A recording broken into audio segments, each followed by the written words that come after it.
Assalamu alaikum. Here is 10 reasons why Islam is the best religion to ever exist. Okay, let's hear it. What are your 10 reasons? Flex on the haters real quick. Numero uno, Islam is the only religion where you have a connection directly with God. You don't go through any third parties. You're not going through Jesus. You're not going through someone at the church.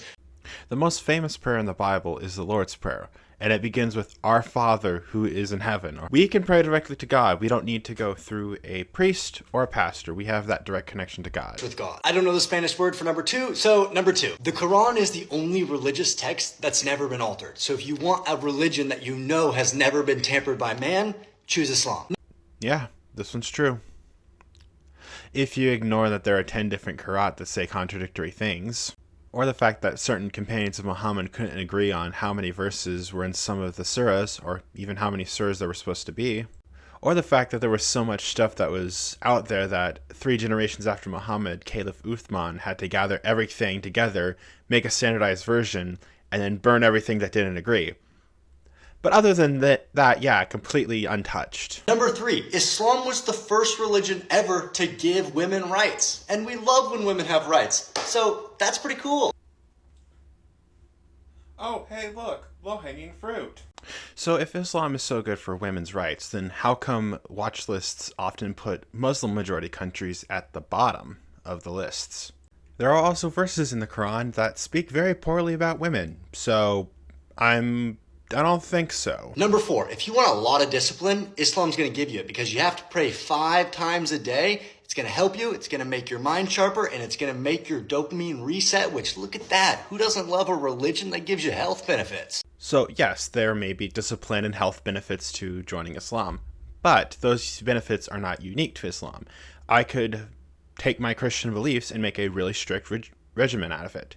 Or I could become a Hindu and start practicing yoga and have some really good health benefits from that. It's not unique to Islam is what I'm saying. What I'm more interested in is, do the claims that this book and religion make line up with reality? Number 5, Islam is the only religion where you are directly rewarded for the goodness that you do. So the better you become as a person, the more rewards you're going to get. That sounds a lot like karma.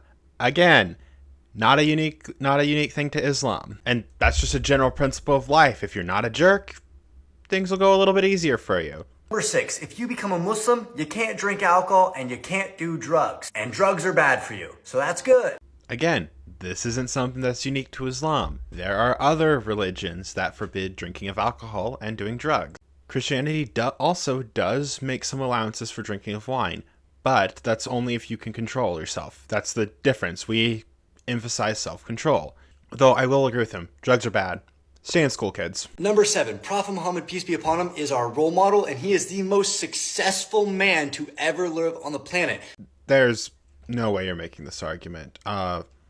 So, if you just look at some of the sources, he did some pretty terrible things. Killed people, had people killed for mocking him, led many, many, many wars of aggression, and that's just the stuff that I can say on YouTube without getting this video flagged. Need to do. Number 8, Islam promotes charity. There's something called zakat where you are required to pay 2.5% to charity every single year. So the more Muslims we have, the more problems in the world we can solve. Cool. Charity is also something that is not unique to Islam.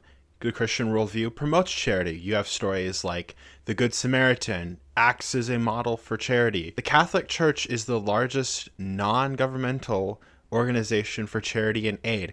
And that's just one organization. There's dozens of others. So it's not something that's unique to Islam. Number 9 is for all my logical people out there. Islam has so many miracles in it that in the book, it predicted these miraculous things that modern science hasn't even found out for the last 150 years. True, but you have to cherry pick verses out of context and try and morph them around the scientific discoveries. Cherry picking. I should have gotten cherries. That would have made a better joke than the grapes. There was also a Muslim who said something about this argument, the scientific mirror. What was it? I can't remember his name. Repeat it again, very carefully. The scientific miracles argument in the Quran got debunked. The scientific argument, the scientific miracles in the Quran is debunked. That's pretty cool. And number 10, the Quran, it's the ultimate self-help book. If you read the Quran, it's going to tell you exactly how to live your life. It's going to solve all of your problems, and it's going to make your life way better. You know who else has made that argument? literally every other self-help author. You don't sell a self-help book by telling people that, hey, this isn't going to change your life.